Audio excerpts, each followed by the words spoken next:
Welcome students, study CSC के daily current affair series में आपका स्वागत है। आज का हमारा टॉपिक है जल संचय जन भागीदारी, जिसकी शुरुआत प्रधानमंत्री नरेंद्र मोदी द्वारा गुजरात के सूरत में की गई। साथ ही साथ भारत अमेरिका संयुक्त सैन्य अभ्यास, जिसे युद्ध अभ्यास कहा जाता है, इसका 20वां संस्करण राजस्थान में शुरू किया गया है। साथ ही अबू धाबी के क्राउन प्रिंस का भारत दौरा और उनके राष्ट्रपति से मुलाकात। तो आइए शुरू करते हैं, लेकिन उससे पहले लास्ट वीडियो के क्वेश्चन एवं उसके उत्तर को देखेंगे। क्वेश्चन इस प्रकार है, cyclone Yagi is named by. Option number A China, option number B Philippines, option number C Japan, option number D UN United nation.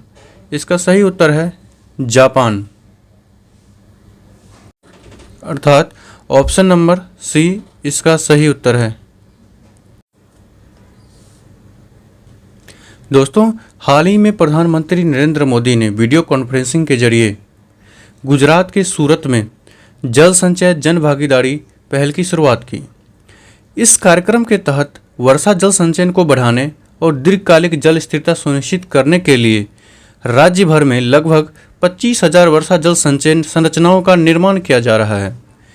ये पुनर्भरण संरचनाएं वर्षा जल संचयन को बढ़ाने और दीर्घकालिक जल स्थिरता को सुनिश्चित करने में सहायक होंगी। साथ ही साथ प्रधानमंत्री नरेंद्र मोदी ने कहा कि देश भर में 75% घरों में पानी की सुविधा पहुंच चुकी है, जिनमें महिलाओं का सबसे बड़ा योगदान है। ध्यान रहे कि जल शक्ति संरक्षण से संबंधित एक अभियान जल शक्ति अभियान कैच द रेन अभियान 2021 में इसकी शुरुआत की गई थी। जल शक्ति अभियान कैच द रेन अभियान में 5 केंद्रित उपाय हैं। पहला, वर्षा जल संचयन और जल संरक्षण, सभी जल निकायों की गणना और जियो टैगिंग और उसकी सूची बनाना। साथ ही साथ जल संरक्षण के लिए वैज्ञानिक योजनाएं तैयार करना। और इसकी तीसरी विशेषता है सभी जिलों में एक जल शक्ति केंद्र स्थापित करना, व्यापक वनीकरण और जागरूकता पैदा करना, अर्थात समाज में जल संरक्षण के प्रति जागरूकता बढ़ाना। इससे संबंधित अन्य योजनाएं हैं अटल भूजल योजना, जल जीवन मिशन और नमामि गंगे पहल।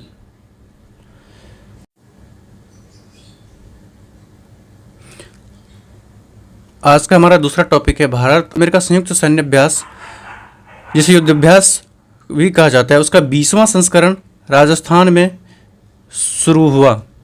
ध्यान रहे कि इसकी शुरुआत 2004 में की गई थी। इस संयुक्त सैन्य अभ्यास का उद्देश्य आतंकवाद विरोधी अभियान चलाने के लिए दोनों पक्षों की संयुक्त सैन्य क्षमता को बढ़ाना है। यह अभ्यास अर्ध रेगिस्तानी वातावरण में अर्थात सेमी डेजर्ट इन्वायरमेंट में संचालन पर केंद्रित होगा। साथ ही साथ ध्यान रहे कि इस युद्धाभ्यास में भारत की तरफ से राजपूत रेजिमेंट के लगभग 600 सैनिकों ने भाग लिया था। आज का हमारा अगला टॉपिक है प्रधानमंत्री किसान मानधन के 5 सफल वर्ष पूरे हुए। आइए जानते हैं इसके विशेषताओं के बारे में। प्रधानमंत्री किसान मानधन योजना एक वृद्धावस्था पेंशन योजना है और यह एक स्वैच्छिक और अंशदायी पेंशन योजना है। अंशदायी पेंशन योजना से अर्थ है कि इसमें सरकार और लाभार्थी दोनों का योगदान होता है। इस पहल के तहत जो पात्र होते हैं वो छोटे और सीमांत किसानों यानी मार्जिनल फार्मर्स को 60 वर्ष की आयु प्राप्त करने के बाद 3,000 रुपये की एक निश्चित मासिक पेंशन दी जाती है। साथ ही साथ इसके पात्र होने के लिए किसान अपने कार्य वर्षों के दौरान पेंशन निधि में मासिक योगदान करते हैं, जिनमें केंद्र सरकार भी योगदान देती है।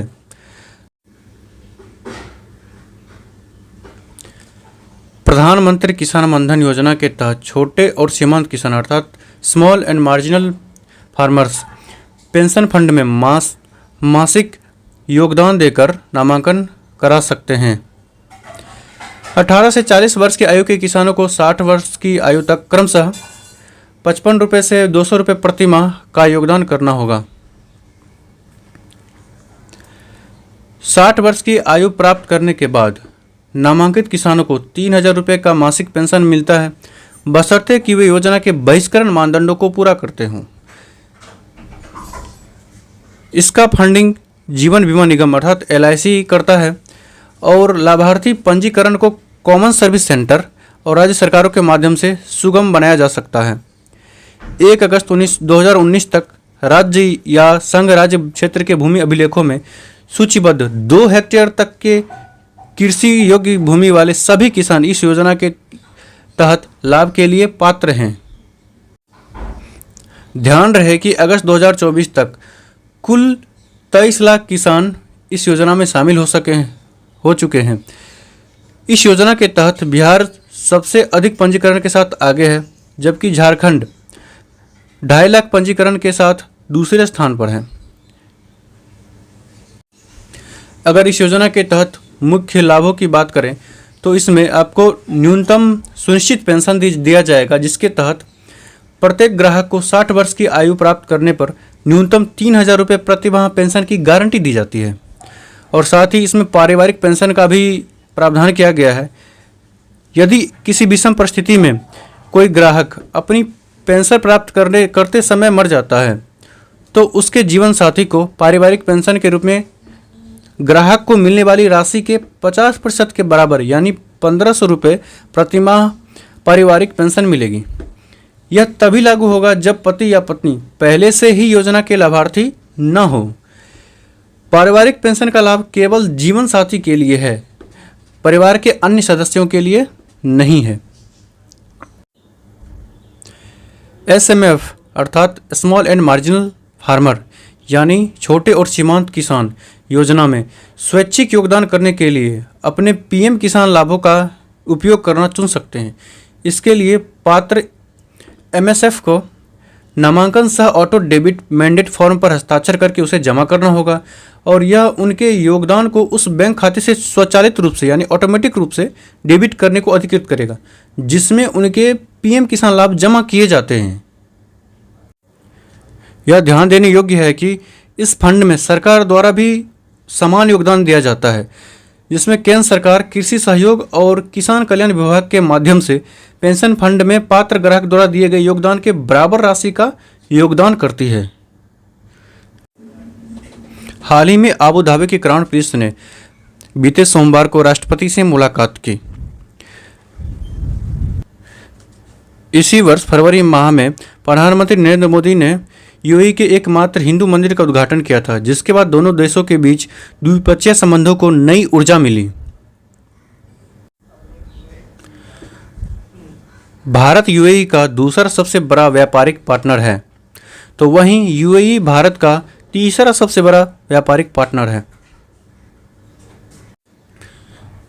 क्राउन प्रिंस के भारत दौरे के बाद दोनों देशों के बीच कुछ MOU लाए गए, जिनमें अमीरात परमाणु ऊर्जा कंपनी अर्थात ENEC और भारतीय परमाणु ऊर्जा सहयोग लिमिटेड यानी NPCIL के बीच बराक परमाणु ऊर्जा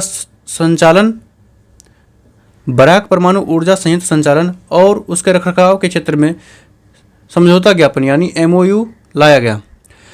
साथ ही साथ Abu Dhabi national oil company यानी ADNOC और इंडियन ऑयल कॉरपोरेशन लिमिटेड के बीच दीर्घकालिक LNG आपूर्ति के लिए समझौता किया गया। ADNOC और India strategic petroleum reserve limited यानी ISPRL के बीच समझौता ज्ञापन लाए गए। ऊर्जा भारत और ADNOC के बीच आबू धाबी ऑनशोर ब्लॉक 1 के लिए उत्पादन रियासत समझौता लाया गया। भारत में खाद्य पार्कों के विकास पर गुजरात सरकार और Abu Dhabi developmental holding company PJSC के बीच MOU लाया गया। आइए जानते हैं कि समझौता ज्ञापन क्या होता है। समझौता ज्ञापन यानी मेमोरेंडम ऑफ अंडरस्टैंडिंग्स या MOU एक गैर बाध्यकारी समझौता है जो प्रत्येक पक्ष की कार्रवाई करने, व्यापारिक लेन देन करने या नई साझेदारी बनाने की मंशा रखता है। अर्थात यह सिर्फ और सिर्फ मंशा व्यक्त करता है, यह कोई बाध्यकारी समझौता नहीं है, अर्थात इस पर हस्ताक्षर नहीं हुआ है।